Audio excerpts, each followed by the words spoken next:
Let me tell you of the Taura Themelas, or the War over a Word, as I like to call it, the great struggle among the Bachaise that ended the heroic age. It came to pass during days of utter ruin. All the great realms of old in Mentrine had collapsed, even the great empire of Cauchemer, fallen at last, and the Samaise had been driven from their homes a second time, leaving their great cities behind to seek refuge on the isles near Bachaine and at the coast of Ithilene. The Bachaise, although spared from the madness that raged in the east, faced a threat of their own. The Yovise, a people from north of the great mountains, had come, and they had taken the city of Elia in Ithilene. The Bachaise had long hesitated until the oracle of Amechele, dear to them all, had been destroyed, upon which a grand alliance had formed and reclaimed the lost territories. But only short rest would be granted to the victorious, for their world would soon be remade.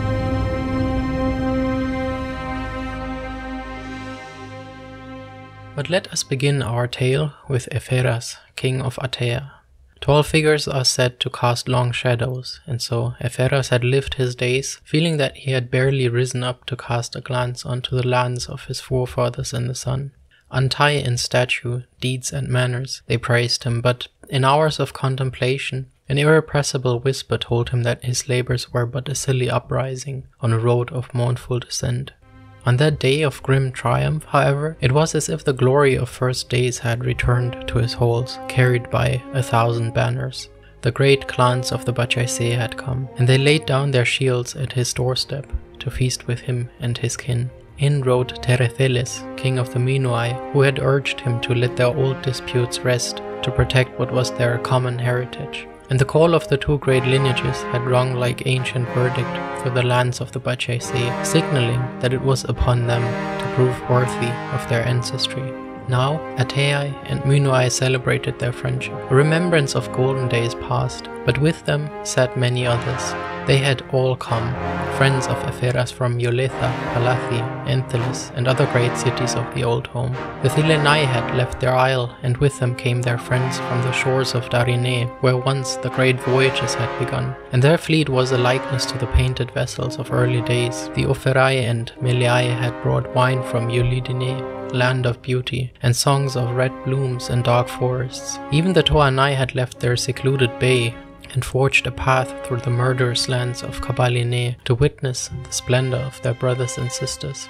The Chemei, keepers of the gate to the world, had left their great harbor, and with them sailed their friends from Naphie and Bythele on the isles of Cleostene, where after a long strife the weapons rested. From farther still there came a many from the lands of Ithilene, children of the great cities of Doraphe and Oraclea, and they brought tales from adventures in the east, where the spirit of voyage had never died, as they proclaimed. In their rich gifts and songs, the virtues of the old home were joined by the wisdom and wonders of the lands of Mentrine, and with the pride of Cauchemeri rulers they made their entry.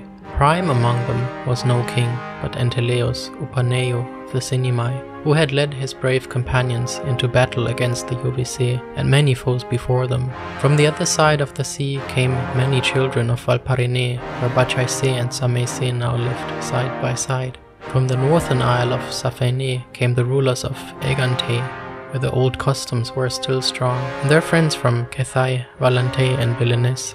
And although they had not fought with the others, there came friends of the Thilenai from Chostari, long-standing partners in trade, and alongside them envoys from Belethine and Kelithe, who brought fine artworks and poets ready to honor the victorious with an epic of Samay custom.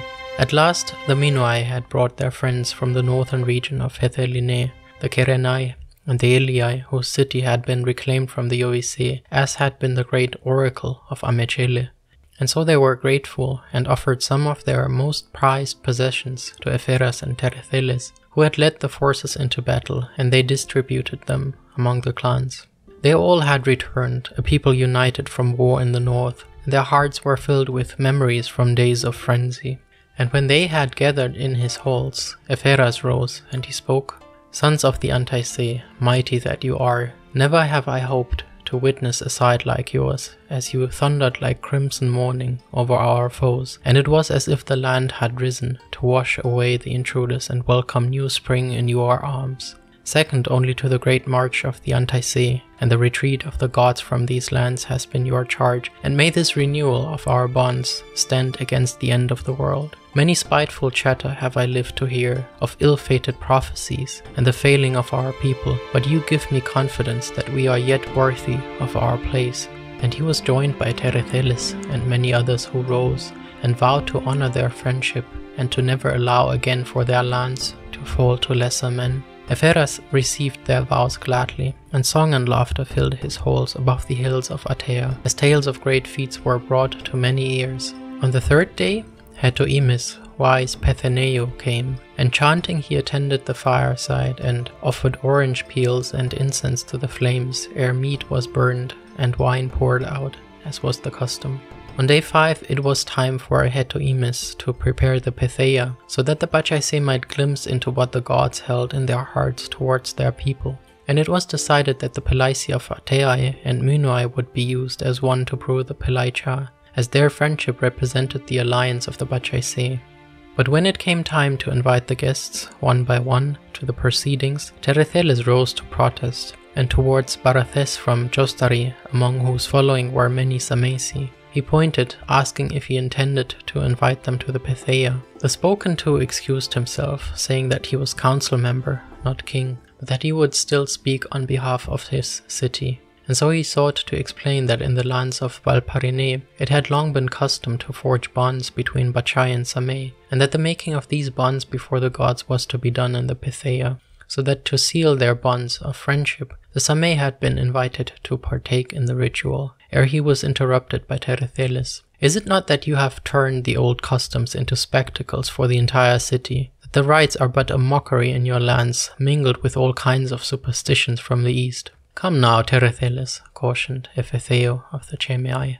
It is well known that the rites are practiced in different ways in north and south, east and west. Not many people hold on to the old ways as do the Mynoi. More than a few of us have found wisdom in the ways of other people, chiefly among us the Dorafai and the Sinimai, and have they not fought as valiantly as your men? Do not twist my words, Ephetheo, answered Teretheles. No insult to our friends from Mytilene shall pass my lips, for they have honored their bonds when we called upon them, and demonstrated great virtue at our side. But what help, I ask you, has come from Jostari? They were too busy counting coin and building monuments to their own vanity, I take it, so why should they share in our fate? And when have the Mynoi offered friendship to the Hemiace? Intervened Ataferes of the Thilenai. Still, rest assured, great king, for they have sustained your cause through us. While our men sailed north, they kept our harbor safe. Your cunning has no place here, spoke the Elii, for if it were to replace our proper virtues, Elia and Amechele would be lost for good. It was only the courage of Teretheles and Epheras, and as long-standing rivals did we know them, to honor the fate bestowed upon us by the Antaisee that held your cities safe. And Teretheles spoke, I say, we must not let the Chostarisi and their fellows partake in the Pythaea, for it would upset our fate. Is it not that, to prove as worthy heirs of those who came before, gods and men, we must live their ways? You spoke of ill-fated prophecies, Epheras, and I say we shall leave no room for them, but there are none besides us to forge this path. This world will fall once there are none to live the ways of the gods, and you all know it.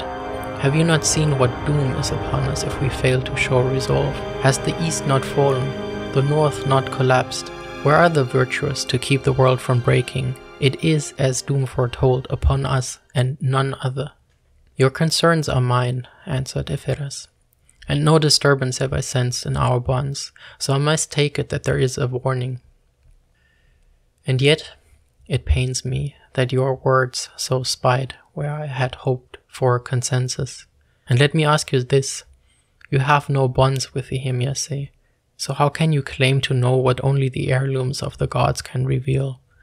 Are we not to trust the Thilenai and Darinai who are bound to them in friendship?